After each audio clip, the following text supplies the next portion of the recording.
right, welcome back. We are honored to have with us again Professor Jose Tabada of the Institute for Strategic and Development Studies. Professor Tabada has tackled the issue of narrowing the development gap in the ASEAN region and has in fact delivered a paper in Beijing 2 years ago about this topic. Now, welcome back to the program, sir. Thank you. Please tell us about your book, sir. Yeah, well, it's a book that is going to be co-authored by, I think there are about 6 of us. So maraming parents ng libro.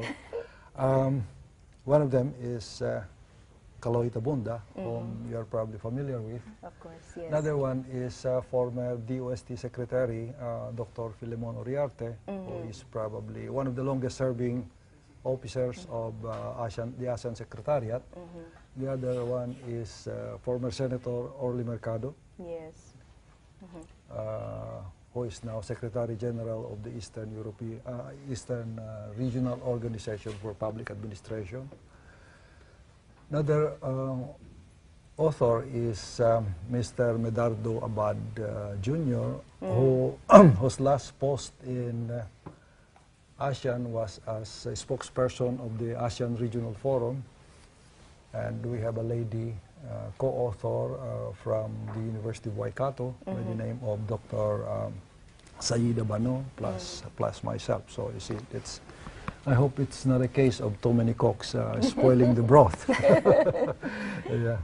And when will this book be published? We hope to have the book launched sometime during the end of the first quarter of next year. Okay. Yeah, so it's March. it should at this stage be fairly well advanced. And it is written and it's being written under the auspices of the Development Academy of the Philippines. Okay. Baka sabihin ng DAP, hindi ko na-acknowledge. Of course. Yeah. And the provisional title of the book is ASEAN Integration, The Quest for Centrality, Competitiveness, and Identity. These are the 3 areas which we feel are central to ASEAN integration. When did you start the project itself? Officially, we started the project September. It has been long in conception. Maybe not as long as 9 months, but yeah. September 1st was the official date of the start of the book. It's a bit ambitious. The book, by the way, is we don't expect much that is new in this book. We felt that as we approach 2015, we should have a handy reference on ASEAN, something that ordinary people can refer to. So this is not for the specialists. Yeah. Okay. We feel that part is taken care of by articles and papers in specialized journals. So we thought we needed to do something for the ordinary Filipino so that he will know more about ASEAN.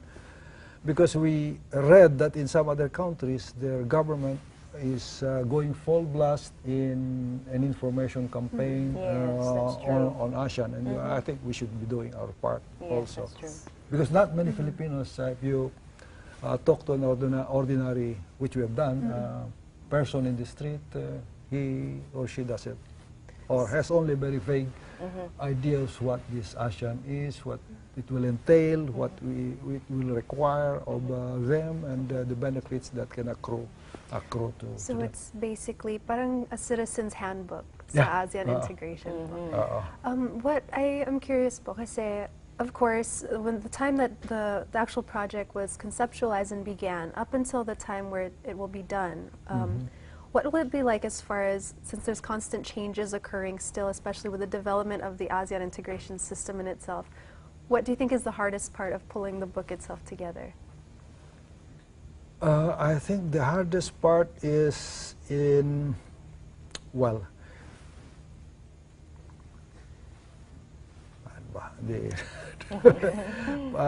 keeping track of some of the latest development and how they fit into the framework. Kasi ASEAN is a work in progress. Yes. It is not as if you take a photograph, no? And then it stays that way.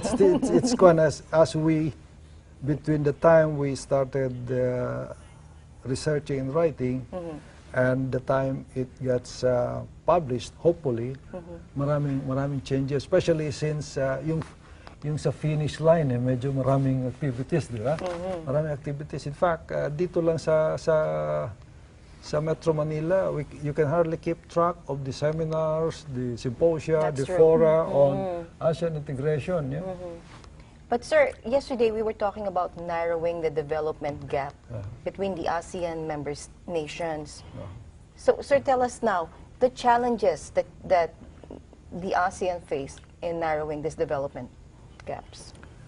I think the main challenge is to how to push the CLMB countries up in terms of levels of income and the human development index indicators. It's not a question. Because you can narrow the gap by either of two ways. You know? You can pull down those who are running, those with high incomes, or you can raise the level of income of those in the bottom part of the of ASEAN. So that I think is the challenge. And as I said yesterday, there are hopeful signs because the lower half are growing faster than the upper half. That's the. But the difficult part is that the gap between the poorest and the richest is so wide that catch up is really will take a lot of time and will take a lot of effort. But ASEAN is doing what it can. As you said, it's a work in progress. Yeah. It has some programs that aim to address this development gap. Okay. Major one of which is the so-called Initiative for ASEAN Integration, under which projects and programs are undertaken, especially in areas of capacity building, training, and the like. Livelihood, entrepreneurship, that aim to stimulate growth in the poorer members of ASEAN. So that's one major initiative. Of course, there's probably no substitute for individual effort din ng mga countries, and there are already proven ways by which countries can grow fast. I say proven because right in the region, we are sitting in the region with the fastest rate of growth in the world. Well, of course, you include China. We're sitting in that, and there are models. No? And what does growth entail? What are the lessons that we can learn from our neighbors that maybe the poorer members of ASEAN can learn? One is to be liberal in admitting foreign investment. Okay. Country after country that lifted itself up from poverty in the region, like Singapore 40 years ago, Vietnam 25 years ago, Thailand 20 years ago, and of course now China 30 years ago. The one policy that is uniform among all these countries is that they invited foreign investors. Okay. So that we have the case, for example, of Vietnam having levels of foreign direct investment that is 6 or 7 times the amount coming into the Philippines. Singapore. That's why they're so fast. Well, that's a major reason why they have grown so fast. Of course, if you start from a low level, chances are you grow fast initially. Yeah? Okay. Then at some point, your growth slows down and tapers off. So that's one thing that they did. The other thing is that countries like Singapore, Vietnam, Thailand, Malaysia, is that they were export-oriented. They put a lot of emphasis on trading with the rest of the world. The other thing that is common among these fast-growing countries seems to be that they have high domestic savings rates. Now, why is a high domestic savings rate good for growth? Okay. Well, kasi doon nanggagaling ang investment mo, di ba? Okay. So we have Singapore saving up to 50% of their income. Imagine earning $1 and save 50 cents. You have Thailand saving about 30%, and so on and so forth. China is about 50% saving. That's what has made possible this very rapid growth. Well, the other important thing is that during the period of the growth of these countries, there was peace in the region. There was peace in the region. Ito medyo nakakatakot ngayon kasi there are flashpoints. No? There are flashpoints in the region. Something did not happen when some of these fast-growing neighbors were developing. So ito yung one kasi siyempre the moment you engage in an arms race, you devote substantial resources into buying warships instead of commercial vessels, you know? Or submarines. I just attended a lecture kanina na we have been underspending in sa military one, but as it is mababa na nga ang dinedebot natin na resources sa social services and economic development. Kung ma-siphon off pa ng substantial part of those resources to arm yourself, you know? Which is what an arms race would entail. Ma-divert ang resources mo doon so instead of being used for growth, mapunta sa preparation for war. So ayan ang medyo nakakatakot, and I think iyon ang tingin ko sa isang balakid sa integration. And not only that, the fact is that itong problem sa South China Sea seems to be dividing ASEAN. Yes. So it seems to be dividing ASEAN. With some members leaning towards China, while others are have conflicting claims with China. So, yun din na nakakahamper ng development or na integration. Both development and integration. Okay. Sa lahat pa ng ASEAN member states, which one is has the least worries at the moment as far as having to develop more and progress more, and who is the one that has a lot more to still do until they reach the point where they'll be ready? Which member of ASEAN? Which member of which ASEAN member state has the... I think he mentioned earlier two groups that are already advanced. Singapore and China are already advanced.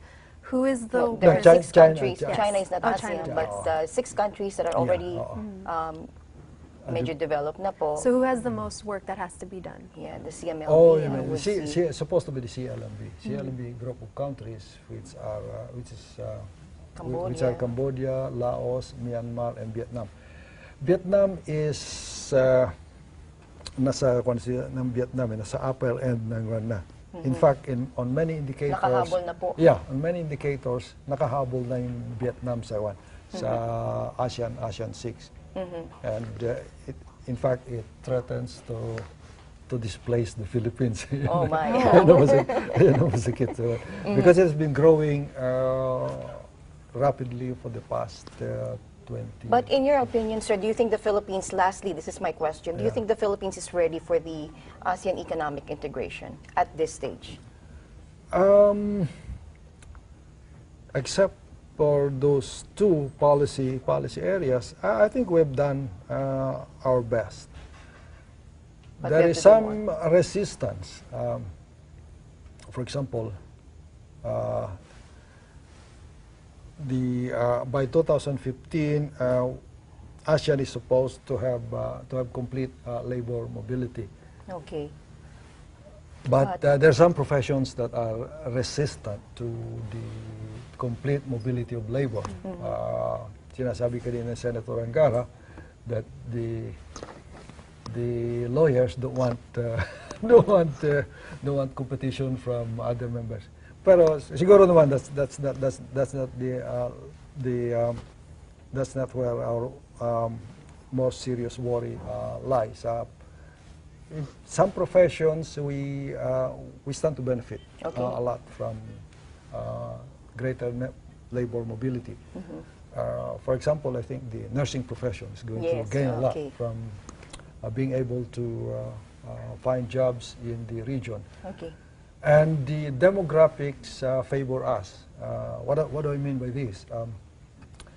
In ASEAN, you have two groups of countries again. This grouping is not coterminous with the ASEAN 6 and CLMP. Okay. There are some countries with aging populations. Okay. Singapore, Thailand, Brunei, and surprisingly, Vietnam. So, anong kailangan nila? Care. No? Care. There are some countries with young populations. Chief of them, Indonesia and the Philippines. Okay. So, complementary ating, we can send our nurses to... So, labor mobility. Labor mobility. So, kailangan na labor mobility nga lang. Okay. Okay. All right. Thank you very much, Professor Joe Tabada. We hope we can get you again in the program and continue on with the discussion, sir.